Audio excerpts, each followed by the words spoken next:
disembunyikan ya. Oke, selamat malam teman-teman mendengar semuanya. Saya buka terlebih dahulu. Bismillahirrahmanirrahim. Assalamualaikum warahmatullahi wabarakatuh. Selamat datang di podcast Familia Among Podcast. Oke, jadi ini mungkin sesi baru ya untuk Familia ngadain podcast untuk pertama kali dengan episode pertama dan akhir untuk periode 1442-1443 Hijriah. Waduh, ini berat nih soalnya aku merasakan karena mau demis jadinya udah mau akhir aja nih. Jadi untuk titel episode kali ini mengenai subfruit tentang familia. Jadi di sini kita akan ngobrol-ngobrol seputar familia, baik gimana aja sih tentang familia dari departemennya mungkin, progenya mungkin, yang akan dibahas mengenai dua guest star spesial ini. Yes. Yang pertama ada Pak Yusuf Iktisam ya sebagai Mas'ul dan Azmi mungkin bisa perkenalan diri terlebih dahulu. Saya persilakan. Dari aku dulu ya. Perkenalkan, nama aku Yusuf Iktisam ya.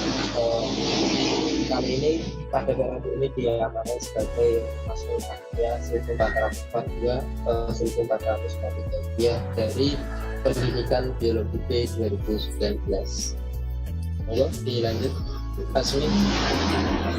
Oke, terima kasih atas waktunya. Perkenalkan ya teman-teman, saya Asmi Fauzia Asyati dari Pendidikan Biologi C tahun 2020. Pada periode ini di Familia, alhamdulillah diamanai sebagai bendahara 2. Mungkin itu, terima kasih. Saya kembalikan ke Mbak Dina.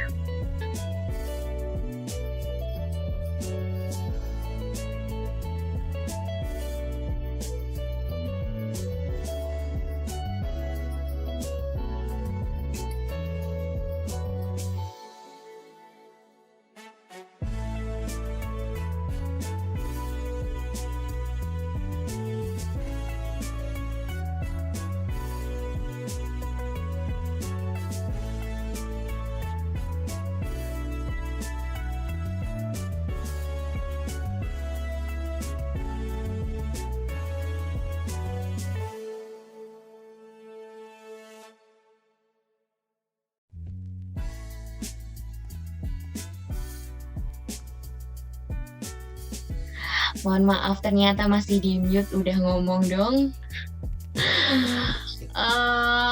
Ya itu tadi ya perkenalan dua gestar, sampai lupa saya udah belum perkenalan nih. Sebelumnya perkenalkan terlebih dahulu, saya Dinda Sari. Di Familia menjabat sebagai Kepala Departemen Sosdanus untuk di Biologi, Rombel Pendidikan Biologi C 2019. Mohon maaf ya teman-teman, tadi ternyata ke-mute, jadinya nggak ke-record. Itu tadi udah perkenalan dua gestar. Mungkin untuk intermezzo terlebih dahulu, apa kabar nih teman-teman?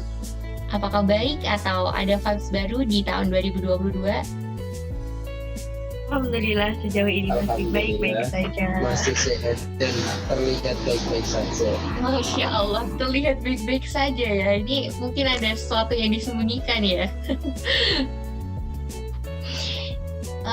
Kemudian untuk kuliahnya aman? Liburannya gimana? Dari Di Azmi mungkin? Alhamdulillah untuk kuliah dan liburan tetap dijalanin dan dinikmatin ya. Ya siap ya, ini udah masuk semester 4 ya. Udah mulai kerasa nih beratnya nih. Ya, seperti itulah. Masya Allah banget.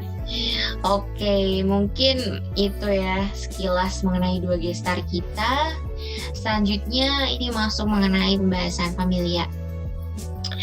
Sebelumnya aku mau tanya nih, untuk familia sendiri itu apa sih? Dan mungkin dari teman-teman pendengar ada yang bingung, ada kata LDG juga di familia itu. Mungkin dari Yusuf bisa menjawab. Izin menjawab terkait dengan apa sih familia itu, dan mungkin dari teman-teman belum pernah di proses mungkin. Kalau dari saya juga dulu biasanya TMA belum ada, dan awalnya juga agak bingung apa sih familia itu, apa sih LDC itu. Jadi LDC sendiri merupakan lembaga dakwah jurusan yang mana suatu organisasi ya yang bergerak di bidang rumah dan masyarakat agama Islam, khususnya kita di jurusan biologi sendiri. Dan untuk di AFIPA dari tiap jurusan juga alhamdulillah sudah ada LDC-nya masing-masing ya.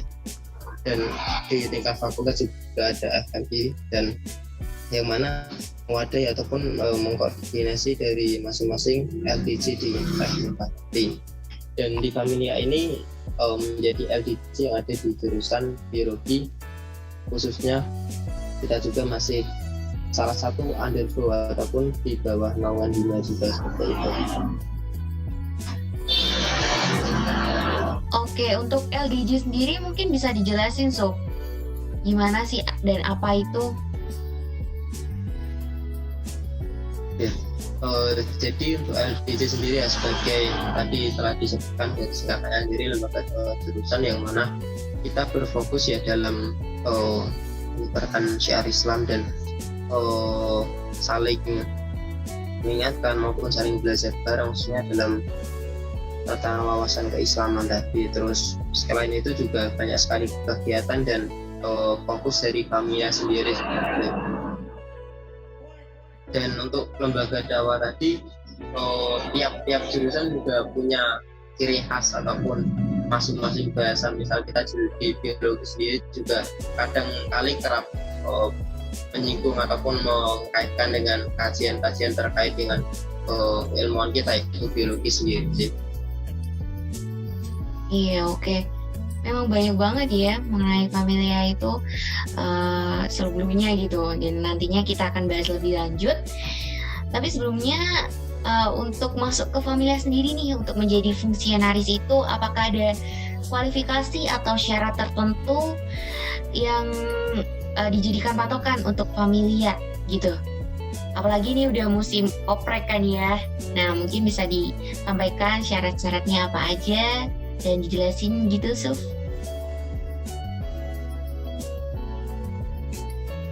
Mungkin syarat-syarat ya hampir sama seperti pendaftaran yang lain ya. Misal karena kita suatu organisasi yang memang terdiri dari mahasiswa muslim, yang tentu saja mahasiswa muslim tadi, mahasiswa muslim biologi, dan punya komitmen dalam mengikuti alur perekrutmen dan kegiatannya, terus bertanggung jawab dan memiliki loyalitas tadi. Dan untuk yang tahun ini maksimal semester 4 ya, yang angkatan 2020 berarti. Oke. Berarti angkatan 2019 nggak bisa ya? Angkatan 2019 jadinya tahun kemarin, ini udah semester 6 dan mungkin lebih fokus ke kuliahnya dan penyusunan tugas akhir seperti itu. Iya, betul. Yang mengurangi kegiatan. Oke. Relate banget ya kita sebagai semester 6 nih. Udah merasa tua dan wah nano-nano banget gitulah ya. Jadi itu mungkin untuk syaratnya bisa teman-teman tanyakan di Yusuf atau di aku, ataupun dicek di Instagramnya Familia nih. Di situ sudah ada informasi mengenai open recruitment dan teman-teman bisa baca di sana. Oke.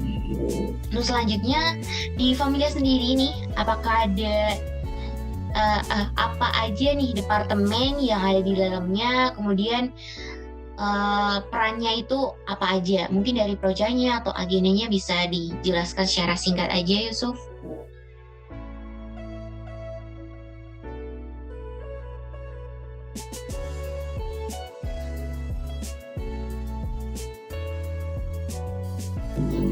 Terkait departemen ya. Jadi di Familia sendiri terdiri dari 5 departemen. Ada departemen pengurus harian, terus ada departemen PSDM, pengembangan sumber daya mahasiswa, terus ada departemen sosial pembinaan usaha, terus ada departemen Syumet, Syiar Humas dan Media, serta departemen Anissa tadi. Dari masing-masing departemen tadi juga banyak kegiatan maupun proses serta agenda ya, dan punya ciri khas tersendiri. Misal dari departemen analisa ini yang salah satu departemen yang unik ataupun karena isinya dari akhwat semua ya, dari namanya analisa berarti. Terus ada departemen PSDM sebagaimana kita tahu sebagai motor ataupun penggerak dalam organisasi suatu organisasi. Juga ada sosialisasi yang kegiatannya juga di bidang sosial maupun kewirausahaan juga ya, sebagaimana banyak kegiatan-kegiatan sosial serta berwirausaha atau platform apapun lain sebagainya. Terus ada departemen Sumet yang mana sebagai pemegang ataupun pengendali dari media sosial dari Famila sendiri serta kegiatan-kegiatan pelatihan desain maupun yang berbau IT seperti itu. Oke, mungkin itu tadi ya sekilas mengenai per departemennya, memiliki peran masing-masing di Familia yang itu memang saling mendukung satu sama lain nih. Wah, keren banget memang nih Familia tuh. Wow. Kemudian untuk nama kabinetnya sendiri apa sih, Sob? Sebenarnya kan kita nih udah setahun ya. Nah, untuk kabinet yang kemarin yang mau demisi ini nih 4243 Hijriah apa dan mengapa menggunakan kabinet tersebut? Mungkin bisa dijelasin juga sama logonya kalau barangkali bisa mempermudah penjelasannya. Dari Famila sendiri tiap tahun punya suatu nama kabinet ataupun sultan seperti itu. Yang mana untuk tahun ini nama kabinetnya adalah Kabinet Lazuardi. Dan mengapa ataupun apa sih isi dari filosofis logo tersebut, kenapa dibilang Lazuardi? Dari segi aspek bahasa sendiri, Lazuardi itu diartikan sebagai suatu permata biru dan juga dapat diartikan sebagai langit biru. Jadi harapannya untuk kedepannya kita dapat sebagai permata atau menjadi suatu generasi yang berharga dan bernilai, dapat memberikan suatu dampak pada negeri bangsa dan negara ya. Terus untuk logonya sendiri mungkin juga di sini ada dari desainernya sendiri ya, dari Zaid. Mungkin nanti bisa menambahkan kesalahan yang kurang. Dari logo sendiri filosofi bumi ya, yang berada dalam masjid bintang dan bulan, karena kita sebagai umat muslim ya, dimanapun kita berada, tempat kita berdiri dapat menjadi tempat untuk sholat ataupun beribadah itu.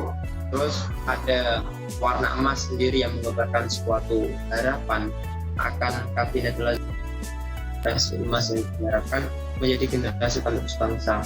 Terus ada lagi simbol awan yang menunjukkan sebagai generasi emas dapat membumbung tinggi bagi awan yang berada di atas suatu ketinggian langit. Terus ada bentuk bulan yang terinspirasi ya dari suatu astronot yang masuk Islam ataupun Allah ketika dia mendengar azan di bulan. Terus yang terakhir ada kata Lazuardi menjadi simbol atau nama kabinet pada periode saat ini, yang mana tadi saya disebutkan kabinet kaki langit dan batu permata warna biru. Seperti itu. Mungkin dari Zaid ataupun yang lain bisa menambahkan dari filosofi tersebut. Wah, itu keren banget sih ya filosofisnya mengenai kabinet Lazuardi itu. Banyak artinya ya, mungkin dari seperti kata Pak Yusuf tadi nih, Pak Mas'ul, ada dari desainernya sendiri mungkin bisa menambahkan di Zaid. Ini ada tambahan nih. Oke, lanjut. Yang lanjut aja. Oke, mungkin lanjut aja ya.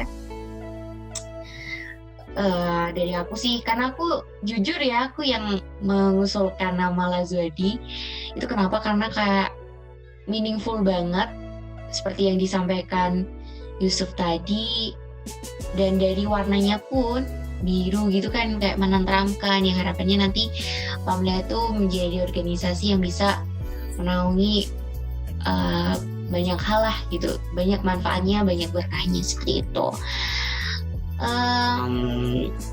Oke, mungkin itu ya mengenai sekilas Familia periode 4243. Ini saya tanyakan dulu ke Diasni ya, sebagai penerusnya Familia di periode selanjutnya. Mungkin ada harapan-harapan yang baru nggak sih di periode kedepannya? Dan ini kan juga awal tahun ya 2022, apakah ada harapan dari kamu sendiri, untuk diri kamu sendiri dan dari Familia? Mungkin bisa disampaikan. Oke, Mbak, terima kasih atas waktunya buat harapan, terutama harapan buat Familia ya ini ya. Iya dong. Untuk Familia juga harus mempunyai gebrakan baru, di mana suatu LDJ kita itu harus lebih maju, lebih aktif. Bukan berarti periode ini atau periode sebelumnya itu tidak aktif ya, harus lebih aktif juga gitu. Jadi harapannya kalau misalkan ada evaluasi dari periode-periode sebelumnya, di periode selanjutnya evaluasi tersebut juga bakal diperbaiki dan ditingkatkan lebih lagi tentunya. Salah satunya bentuk komunikasi antar sesama fungsi nih yang kita harus benar-benar erat, di mana LDJ itu juga mempereratkan ukhuwah ya di antara kita gitu. Jadi harapannya lebih Familia dalam waktu atau dalam masa pandemi ini ya, walaupun online, di mana kegiatan-kegiatan dilakukan hampir 100% secara online atau bahkan 100% secara online, tetap bisa bermanfaat, berpartisipasi fungsi-fungsinya, dan juga memberikan suatu pengalaman, memberikan suatu wadah, dan juga pengurus atau fungsinya itu dapat mengambil manfaat, mengambil ilmu, dan juga menambah ukhuwah bagi kita semua. Seperti itu sih harapannya. Wah, Masya Allah banget. Ini untuk Familia, untuk kamu sendiri gimana nih sebagai bendahara apalagi ya? Mungkin ada kesan-pesannya juga nih sama satu periode kepengurusan. Oke, kalau untuk saya sendiri di Familia, harapannya ya seperti yang dibilang tadi, karena mungkin kita dalam periode ini misalkan kurang dalam ada beberapa hal diperbaiki dari ke periode selanjutnya gitu. Sebagai bendahara sendiri harapannya lancar-lancar aja. Ayo yang belum kas. Wah, jadi diingetin nih. Udah akhir periode nih, apalagi yang demis ini nih. Waduh, wah ini negurnya langsung to the point banget nih. Iya. Tapi aman, uang kita masih banyak. Weh, mantap. Pokoknya buat bendahara selanjutnya atau siapapun nanti yang teman-teman yang bergabung di Familia mendapatkan amanah sebagai bendahara bersama saya, insya Allah ya. Kalau di bendahara lagi itu semoga selalu dilancarkan juga di dalam bendahara, baik dalam pencairan dana, pengusulan dana kepada hima, ataupun juga dari kas fungsi-fungsinya. Caleg lagi nih. Wah, kena mulu nih. Aman kok, atas nama Dinda Hafsari sudah checklist gitu.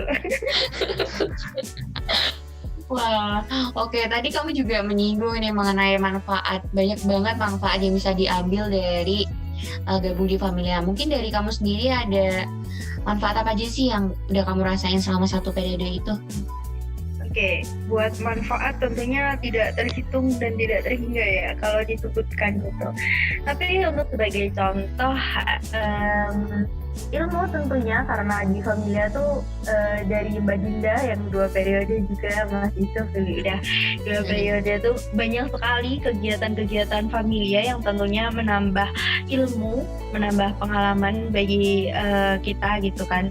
Apalagi itu positif kan ya Mbak ya semuanya. Iya dong. Ya harus positif. Kita bisa berkoordinasi bersama, bisa membangun relasi gitu. Apalagi di Familia tuh sedikit informasi, bukan hanya kita itu di Familia ya apa ya, berkoordinasi hanya sesama familia saja gitu.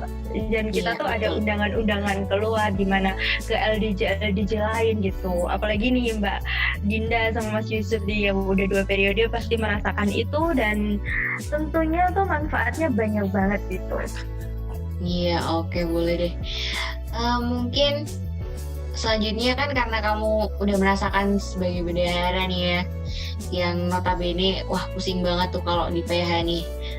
Aku yang bayangin aja udah pusing nih, apalagi yang ngelakuin nih. Nah terus kendalanya apa aja sih sebagai bendahara itu?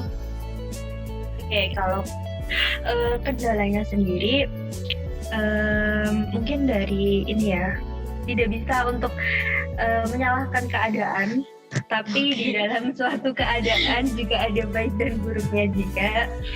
Untuk kendalanya sendiri dari bendahara terkait dengan pencairan dana dari Hima atau dari PNBB ya, dana PNBB itu kurangnya fungsio yang ada di Semarang atau yang bisa di Semarang lagi di UNES yang bisa berfungsi gitu.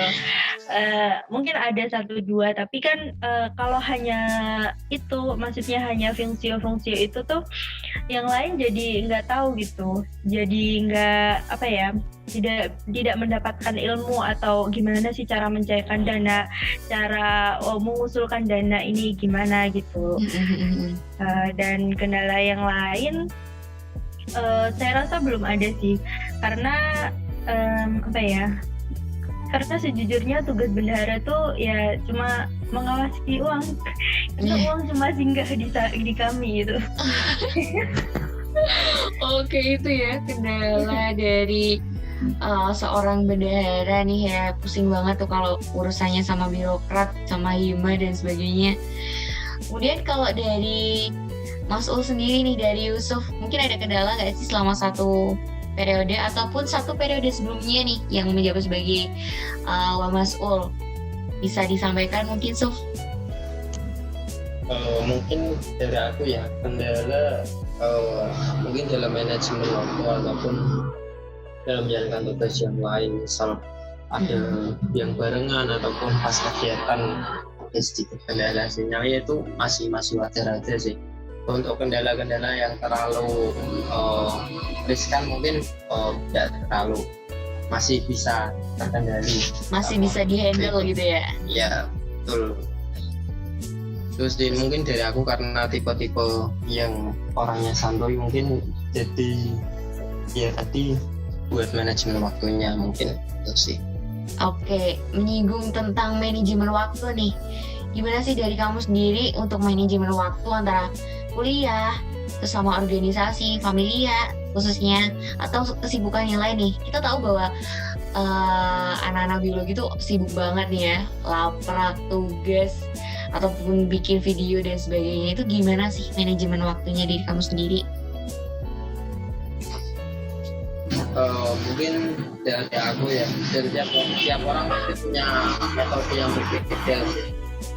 Tentunya untuk manajemen waktu ini kita berusaha untuk menjalankan apa yang harus dikerjakan terlebih dahulu, yang paling urgent yang mana, dan kita bisa menyesuaikan dengan skala prioritas dan pas kegiatan apa yang bisa kita sambil, apa yang tidak bisa kita jalankan di waktu yang bersamaan tadi, seperti itu. Dan khususnya bagi teman-teman yang ikut beberapa organisasi ya, mungkin pasti lebih merasakan bagaimana harus memanage waktu dengan baik, karena ya pada waktu yang bersamaan ataupun punya tugas di sana sini, mungkin itu bisa sekali untuk jadi pelajaran dalam manajemen waktu sih dari aku. Iya. Wah, bener banget nih, manajemen waktu, apalagi kalau organisasinya nih lebih dari 1. Nah, kayaknya di ASMI ini lebih dari 1 organisasi ya. Mungkin bisa disampaikan di gimana manajemen waktunya antara banyaknya organisasi itu sama kuliah sama kesibukan yang lainnya juga. Boleh cerita mungkin, sharing gitu. Oke, buat cerita, betul yang dibilang bahwa lebih dari 1 organisasi yang saya ikuti. Bagaimana manajemen waktunya mungkin tidak jauh-jauh beda dengan Mas Yusuf, karena kami anak deadlineer ya, kebetulan. Jadi apa yang urgent dulu, apa yang harus dilakukan dahulu sesuai kewajibannya, jadi itu yang dilakukan gitu. Kalau waktunya kuliah ya kuliah, kalau ada jam istirahat, mungkin bisa untuk mengerjakan tugas atau baik dari tugas kuliah maupun tugas di organisasi, seperti itu sih. Lebih tepatnya kita tidak terbawa pusing dengan bagaimana nanti aku mengerjakan ini, nanti selesainya kapan, tapi lebih menikmati kalau saya ya, menikmati. Sip. Jadi tidak mentargetkan lebih memikirkan ini yang bakal duluan atau yang bakal penting duluan itu yang mana, ya udah dikerjain dulu. Oke, jadi seperti itu. nih jadi skala prioritas itu memang penting ya, dan pentingnya menghargai waktu kalau sebagai anak organisasi apalagi kuliah yang makin sibuk itu jadi sesuatu yang nggak bisa jadi benar-benar kita tuh bisa handle itu dengan baik tuh dengan seperti itu. Kita bikin skala prioritas, mencoba menghargai waktu, ataupun bisa mengorbankan waktu tidur ya, biasanya kan ngelaprak sampai pagi. Ya begitulah ya, nano-nanonya ya relate banget tuh memang. Terus mungkin bisa disampaikan juga ya pengalaman yang paling berkesan atau momen-momen seperti apa sih yang bikin memorable di ingkatan gitu buat DS nih. Selamat bergabung di Familia nih ya, tapi wah iya Mbak, ini banyak banget ya memori-memorinya, mulai dari ketika menyiapkan prokja bareng teman-teman gitu, kurang apa nih gitu. Pokoknya yang riuh-riuh itu yang paling berkesan kalau menurut saya. keriuhan. Ya, keriuhan itu yang paling berkesan. Apalagi untuk progjanya mesti kan ada bertemu ya, walaupun lewat virtual seperti ini, dan jujur saja belum pernah bertemu secara langsung kalau untuk aku sendiri. Jadi hanya lewat bertatap muka sekotak-kotak kecil gitu. Tetap layar nih ya. Iya, tetap itu. Tapi walaupun seperti itu masih rasa tali persaudaraan atau silaturahminya itu menurut saya itu deket banget gitu loh kita. Yeah. Dan apalagi di dalam suatu, kalau kita bertemu baik syura ataupun prokja-prokja itu, kita juga membahas yang dimana itu bukan hanya membahas suatu organisasi yang nanti kedepannya gini, tapi juga lebih untuk mengakrabkan diri gitu kepada teman-teman yang lain, kepada fungsi-fungsi yang lain gitu. Jadi banget. Iya kan, dan ada game-gamenya, pokoknya seru-seru yang riuh-riuh itu yang berkesan. Yang mengeratkan ukhuwah itu ya, yang mahal banget harganya. Jadi kita meskipun tatap maya ya, cuma lewat Zoom ataupun Gmeet, itu udah kerasa banget kekeluargaannya sih pasti. Mungkin itu ya dari DS nih ya. Mungkin ada tambahan? Dari DS nih ada tambahan? Sejauh ini masih cukup sih Mbak. Karena yaitu pokoknya campur aduk rasanya itu. Riuh-riuhnya itu bakal dikangenin suatu saat nanti. Poinnya adalah keriuhan itu yang bikin kangen. Oke. Kalau dari Yusuf sendiri mungkin ada pengalaman yang berkesan gak sih selama jadi maskul nih terutama? Gimana Suf? Mungkin ya secara garis besar, mungkin dari flashback dulu. Dari memang awalan aku yang ikut Familia cuma coba-cobaannya dan belum tahu bagaimana kegiatannya, terus sampai sekarang berlangsung 2 periode yang ini sudah jadi maskul. Mungkin banyak sekali ya kegiatan maupun hal yang berkesan ketika masih offline di semester 2, terus ini berlanjut ke online. Dan tentu saja dari teman-teman juga tadi telah disebutkan ya, dari kita persiapan berbagai proyek, terus mungkin beberapa udah ada yang pernah ketemu, misal aku dan Umar kemarin juga sempat di UNES juga, banyak kegiatan dan keseruan bareng ya, meskipun khususnya dari PH sendiri ini yang gokil ya, itu banyak sekali drama-dramanya dan peluncurannya seperti itu sih. Pokoknya gabung di Familia tuh rasanya nano-nano banget ya. Ada setnya, ada happy-nya, ada rasa keluarganya, ada rasa hangatnya juga. Itu yang bikin apa ya, hari-hari kuliah tuh nggak flat-flat aja gitu. Ada warnanya, jadi ada teman baru, relasi baru. Semakin apa ya, kehidupan kuliah tuh semakin asik gitu sih kalau yang aku rasain. Ya kita mungkin ini sudah di penghujung podcast. Saya review sedikit. Kita udah bahas banyak banget mengenai Familia dari narasumber nih, gestar kita ada Mas Ul, Yusuf, sama bendahara dari Hasmi.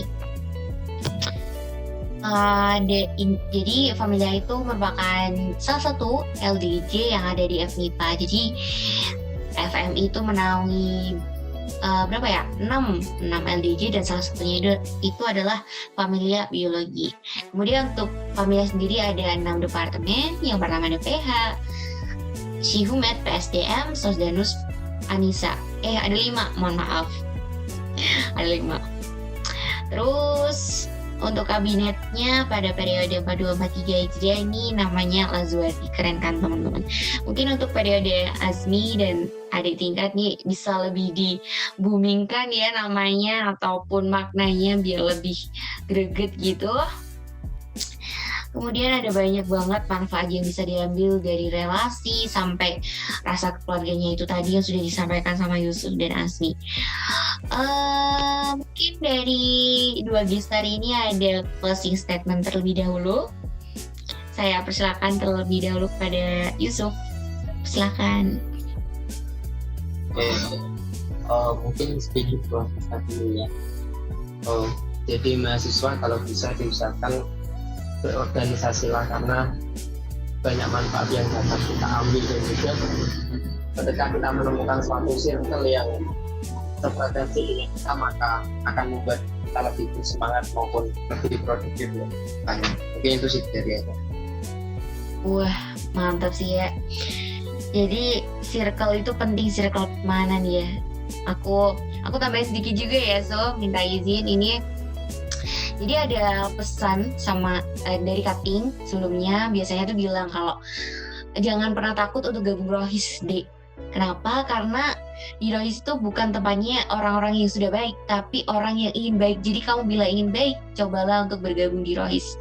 Itu sih yang sering aku ingat dari kata-kata Kating. Oh iya, di sini dengan gabung di Rohis, terutama nih seperti Familia ataupun saya juga di FMI, itu saya merasakan meski saya tidak sebaik teman-teman saya masih banyak kurangnya. Itu ada penyemangat, ada pendorong dari teman-teman yang selalu ngingetin dalam hal kebaikan, dan itu saya rasakan, oh iya ini penting banget nih untuk nge-charge iman juga. Wah keren sih Yusuf, mantap.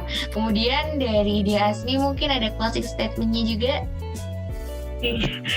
Dari kedua closing statement ya, ini udah bagus-bagus banget nih.